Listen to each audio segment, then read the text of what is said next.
of entering a country and saying, we don't know, we don't have the answers, we're not coming in with all the answers, and actually getting people to raise their concerns.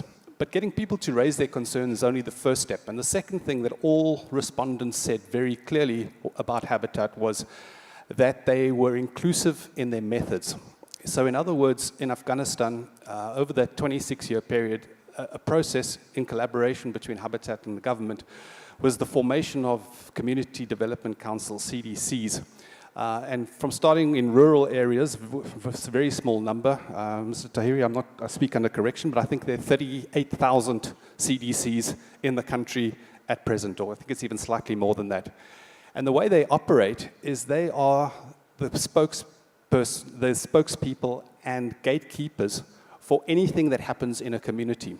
So the government can do nothing without speaking to CDCs first. So it comes back to my colleague Rose's question around how do we get commitment from government? Afghanistan probably has one of the best examples in the world where communities have been engaged for the last 26 years and continue to be engaged. In fact, it's almost a legal relationship now, as far as I understand, or that's what they're working towards. So the government regards them absolutely as partners, and they have equal say and a lot of say in that process too. I think the other thing that was important in terms of what respondents spoke about was also the inclusion. If we talk about the four areas that are important in Afghanistan, Habitat was able to contribute to policy development, to financial frameworks, to knowledge management, and also to capacity building. So they really were operational in partnerships across all four of those. And with regards to capacity building, it'll be my last point for now. With regards to capacity building, what they did is they ensured the development of local staff, and they did this on many different levels. First thing was to keep staff. So it's very interesting to go to Habitat and still having people working there after 20 years or 22 years. High level of experience, high level of engagement with government, high level of engagement with communities. They also were able to capacitate local staff to the point that they were able to join other agencies. And they also have many other examples of their staff having joined government. So some of the senior members in the Afghan government now actually started out in UN Habitat. So that process of being able to build people through that process, of course, it's wonderful for long-term relationships. So you don't have to meet anyone new. You just pick up the phone and say, hello, how are you doing? Because you've been working together for such a long time. And I think that just the other way they did that was they were able to engage international staff and local staff in a way that was productive for everyone involved. So that's just sort of a very brief, quick overview of some of the issues, but hopefully I've raised some things that we can come back to later. Thank you. I also hope that it means that that's a good thing for development in Afghanistan, that, we'll see. We'll see. Let me come to our next speaker, and we're happy to have Minister Lehana with us, Ministry of Local Government and Chieftainship Affairs of Lesotho. Minister, you're going to give us an African perspective on this conversation. Please, over to you. Yes, thank you. You have already introduced me. The kind of partnerships that we have, I don't want to go wide, because really we know UNDP, we know all these United Nations organizations that are involved in national strategic level and making plans, policies, and so forth, and financing. But I just want to zero in onto the issue of the urban agenda. Africa drew from the World Urban Agenda vision and came up with a common position for Africa.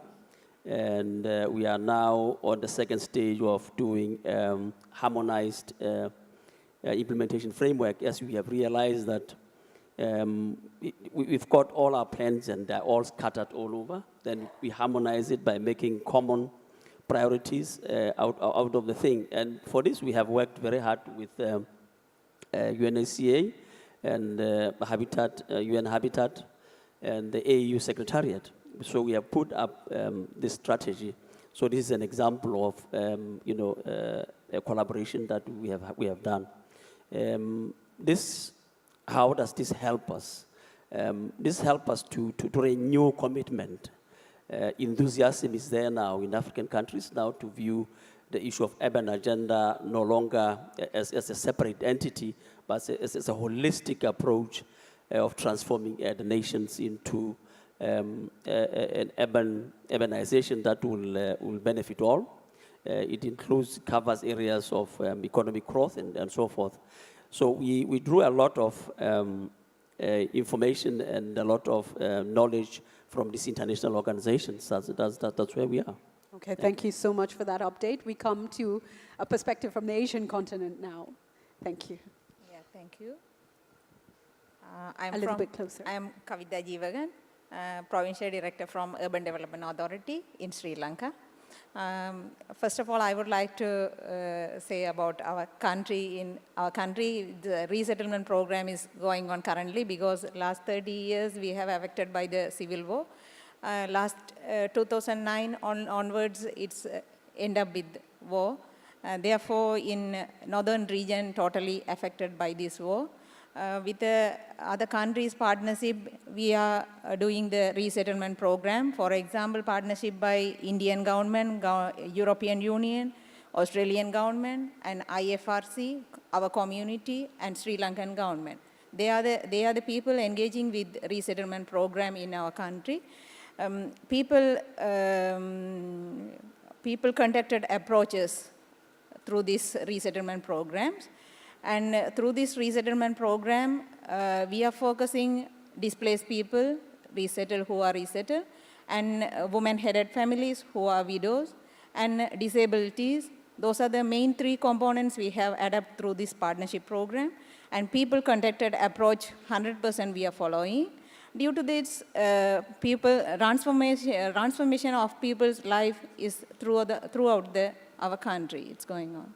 Thank you very much. Thank you very much. I love the emphasis on the people-connected approach, because at the end of the day, when we are rating transformation, it's got to be about enhancing lives. Over to you, sir. And I believe you have a European perspective for us. Thank you. Yes. My name is Paolo Ciccarelli. I work with the European Commission for Development Cooperation. And in specific, I am leading a unit that is in charge of cities, local authorities, infrastructure, and digitalization. So quite large portfolio, I would say. And I would like to go 1 second a step back to the Agenda 2030, that was basically our new key policy framework. The European Union decided to give a response to this Agenda 2030, and we worked at what we called the new EU Consensus for Development. This is our new policy framework, and I would say for us it's very important because for the very first time it is explicitly and quite in a strong way a reference is made to the need to work on urban development following the urbanization trends that we had in the last years. So maybe never too late. The EU has been focusing on rural development up to a few years ago, but now we are ready to start a new challenge with urbanization. But this new EU consensus is also important because it makes also specific reference to the need to forge better tailored partnership in order to strengthen the capacity of development cooperation. And this partnership should be done in a wide range of stakeholders. I have to say that when we talk about partnerships, this is our daily bread, because whatever we do, we are really trying to do in partnership. Especially with the Local Authority Association, we signed a few years ago 5 partnership agreements with global and regional local authority association. One of these, of course, is UCLG. And we are contributing to strengthen this local authority association from every point of view. And I am responsible for these 5 partnerships. On top of this, I would like also to answer to the lady that we also signed 23 partnerships with civil societies organizations that are grouped, let's say. I'm not responsible for that, but this partnership agreement with civil society are also in place. So just to conclude, I want to say that through the work of this partnership with Local Authority Association, we have been able in the last year to shift the focus of local authorities to a role of implementers, to a role of actors of governance. And we really managed in the daily relationship and the daily dialogue, we have been able to enhance their participation in all the international fora. We have been able to advocate their strong participation, for example, in Quito, to the preparation of the new urban agenda. The European Union has been the organization that has pushed more for the participation of civil society and local authority association to the drafting of the new urban agenda.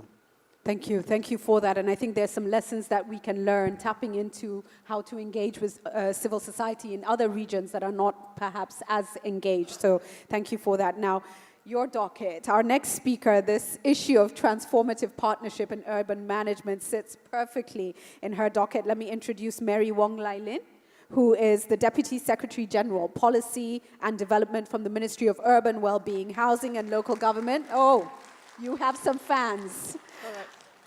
Take us through the highlights, yes. Okay, thank you very much. I'm very happy and delighted to be here to be part of this panel. Talking about transformative partnership, I would like to share a model of transformative partnership which we have done recently in the ministry. As you all know, it is a challenge for all countries, including Malaysia, to provide affordable housing. Especially when Malaysia has got more than 70% of our population are in the urban areas. So it is very important for us to provide adequate housing, quality housing for our people. What happened is right now, we have a partnership which is very interesting. This is a partnership for transit homes. Transit homes is a model, is a project whereby the government owns the land, all right, under the control of the Director General of Lands and Mines Department. And then we have the ministry, all right, who need to provide housing for the youth and the local population. But who's going to build? We have a land, but who's going to build? We don't have the finances, as what was mentioned by our Director General during the opening remarks, that local governments themselves, if we keep on coming out with money, it will not be sustainable. So therefore, what happens is we engage a private developer. So the private developer will then build 2 types of housing. Part of it will be used for the government to rent it out as transit homes, and the other part will be sold to the private sector, where the developer will get to pay for their building costs as well as profit. So what happened recently last month, our minister just launched transit homes, where in this transit home, a developer built about 2,010 transit homes for youth that includes young families, and they are only allowed to rent that house up to a maximum period of 5 years at a rate that is 30% lower than the market rate. So it is very reasonable for them. At the same time, after 5 years, the government will reimburse the money they have paid, half of it back to them. So which means they will have a capital to pay to buy a new house. This is a form of forced savings we are encouraging our young people to do while they earn and they pay for their house, their rental, and that part of the money is being used for them to buy a house after 5 years. So on the developer side, it is no loss to them, because although they build the 2,000 units free for the government, but they have another part of the development which they can build and sell at private rate. So this is where they will recoup their building costs as well as profit from there. So it is a very workable transformative partnership. And the most important of all, the government, it is no cost to the government. And that is what we want, so that it will be sustainable in the long term. And this is what we want. We want transformative partnerships to actually create this robust financing arrangement that it will be sustainable for all. It is a win-win situation, both to the government, to the developer, as well as, more importantly, now to the youth, the young families, the young people who are now coming to the cities. They are starting out as young people. They need money. They are newly married. They have young children. This is where the government helps them and subsidize in terms of rental, as well as at the end of 5 years, they would have back half of their rental, investment, and that money can be used to purchase another house. This is what we see as very sustainable, and our Prime Minister actually announced this during the last budget, that we will build 10,000 units this year of transit homes. Thank you very much. Wow. So, fascinating example shared there. I'll come to you, Christine, for your thoughts on all the comments made, but also this idea that, for instance, the government has initiated a project which solves a problem, provides transit homes, subsidized for a certain period of time for young people. But what it also means is the private sector is able to hire people, it's able to keep moving and recoup the money it puts into this kind of investment. I heard on my first day here, India saying, for instance, they're doing something innovative of this kind, but they're ensuring that the land and the homes are owned by the women, which again would have a huge transformational power. However, we have a lot of challenges we still have to contend with. We're hearing there's still some gaps in getting all the stakeholders together. Having heard everybody speak, and with your experience, what would you say are the key gains that we've made in terms of transformational partnerships in this particular sector, and what are the main challenges? Thank you very much. I think, first of all, I applaud all my colleagues for the great experiences that you have identified. I think I would like to go back to the issue of Afghanistan, because the examples that they have given are examples where UN Habitat has been very much involved. But there's part of that transformative cycle that they have not covered, because we have a network of practitioners and experts and policymakers who are part of this global land tool network, who develop these tools based on their knowledge but also on their experiences, so that these tools are then taken back to the field, to the countries, not only by UN Habitat but also by the members of the network, and they are applied at the country and community level through what we have also developed as a people's process, which is a methodology that engages multi-level and multi-stakeholder partnerships, and we found that has worked very well. On the one hand, it empowers people, it empowers women. Women have land titles, and they become part of a peace-building process. I think that has worked in Afghanistan, it has worked in DRC. The same tools have been used, for example, in Uganda, where there were informal settlements and slums in areas that were not even recognized by the city. You wouldn't find them on the city map as existing. But because of these important tools that have been developed through that partnership, the mapping was done, and now the city recognizes that area as part of the city. It has increased the value. It has led to a better planning of the city. And also these tools have informed other programs like the participatory slum upgrading programs. So the partnership starts right from the conceptual tool development to government, to communities, and back to the policy level. I would call that transformation, because when experiences are coming from the ground to inform policy and then going back, that is a cycle that as an institution we are really committed to.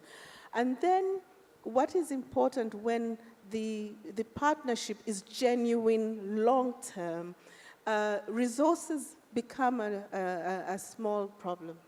Because even the person would think, instead of smoking a cigarette, let me put this money into, improving the water system in the community. I mean, communities contribute, local authorities contribute, the national government becomes interested and they contribute more. And then because there's already a self-governance system that is developing in that process, it attracts private investment. So it's quite an interesting cycle. I would call it a virtuous cycle of transformative partnership. It's exciting when it's explained that. Please go ahead. Yeah, Yes. I'd like to add an example to that. So one of the ways that we've guided some of the work that we've been doing recently is we have an example in our mission in the Philippines. They have a program called Cities Development Initiative, and it's a system by which they organize much of their urban work. So there are 60 projects that that are part of maybe 10 different offices, and they've created a partnership not only with the communities that they're working in, but they've used that same model to organize how their own government structure within our mission operates. So what I mean by that is the 60 projects under this umbrella are connected at this top level so that the Office of Environment or Office of Public Health or Economic Development, they're all connected at this high level of where the resources are going to be provided. And that same structure that exists within the mission is actually also replicated within the government structure in Manila and some of the secondary cities. So what they're seeing is it makes sense if we're going to think about this way of system operation, of how all these different sectors come together and partner within these different departments. It makes sense within the AID structure, but it also makes sense how that manifests itself within the local governments that we're working with. And then we've brought that back to headquarters and we've said, we realize that funding comes from 7 or 8 different pockets of money within headquarters, but if we can organize our urban portfolio in such a way so that we think about the connections at the top level of where those ideas come from versus waiting until we're in the project design at the local level, it really becomes transformative in terms of how we then provide our assistance. And so that's about planning, preparation, and ensuring you're incorporating as much as you can. Rose, you wanted to come in? Please go ahead. Yes. It is very interesting that we are talking about partnership, and I have raised all the processes that we have gone in order for us to get the partnership work. But there's some challenges that is also happening. Right. How are we going to bridge the gap to make this partnership work? Communities, we are organizing, we are talking to the government, but there's something that is lacking, the implementation of this partnership. We can come together around the table dialogue. How many projects did we really implement together where the communities were at the center of the decision? So the challenge that I'm looking at here is, yes, we recognize that we are working together, but when it comes to the ground, informal settlements and slums are rapidly increasing. Where is the problem? Because we are talking about partnership. How are we going to address this issue? How are we going to come up with a policy that is driven from the bottom to the national? So I want to put that question to this panel. You asked my next question, which was going to be the biggest challenges, and I think this probably is the biggest challenge. It's the disconnect that still does exist between policy and the ground. Let's call it the grassroots if we can. And it's real. It's talking about inclusivity, but not quite practicing and living inclusivity because it's difficult, right? It's difficult, but if we're saying we have to do it, we have to do it. If we're recognizing as experts that actually a lot of solutions will come from the grassroots, then we have to do it. So if I could tap into the brains on this panel before I come to the floor, on this question of how exactly can we really partner with grassroots, and particularly on the question of informal settlements and how to address the challenges of informal settlements. Who wants to jump in on this one? Yes, please. All right. I would like to share about an example of a Malaysian case on how we actually, this slum area, there used to be a slum area in KL, and where this low-cost housing, it's very small units of houses, apartments, like walk-up flats of 380 square feet per unit, and you have 5 to 8 people cramming into that small unit, and you have a lot of, because of this a compact living condition, you find that there are a lot of social ills, security issues, and things that we do not want to see in a city growing. So therefore, what happened was the government, through the local authority, thought of a plan to transform this whole place by moving them out temporarily and say we're going to develop the place. And the whole place was then developed into a high-rise building, a high-rise apartment, and relocate them back into those apartments and make them feel that you are important. You are no longer staying in a slum area. You can have a house that is about 800 or more square feet for your family. And that itself actually transformed the society. And this is what we call giving them opportunities for them to have a new life, starting with a new home, and then with opportunities for them to start off small businesses in the vicinity. And I think that is how you can take them out of that cycle. Right. Thank you for sharing that. If you pass. And by the way, this place is in Kerinci. I think some of you may have visited during the technical visit yesterday or the day before. It's a wonderful development. And do you know that now that value of that place is so high? Wow. Each unit used to cost about $2,700 for the value of the per house. Today it's $100,000. That's fascinating. If you pass the mic down, I just mentioned that in some of our spaces, it's extremely difficult to build the trust necessary to relocate people, do the development, and move them back. But that is indeed part of the partnership, is bringing all the stakeholders to the table. So we'd love to learn from your experience. Please, sir, over to you. Yes. On this question,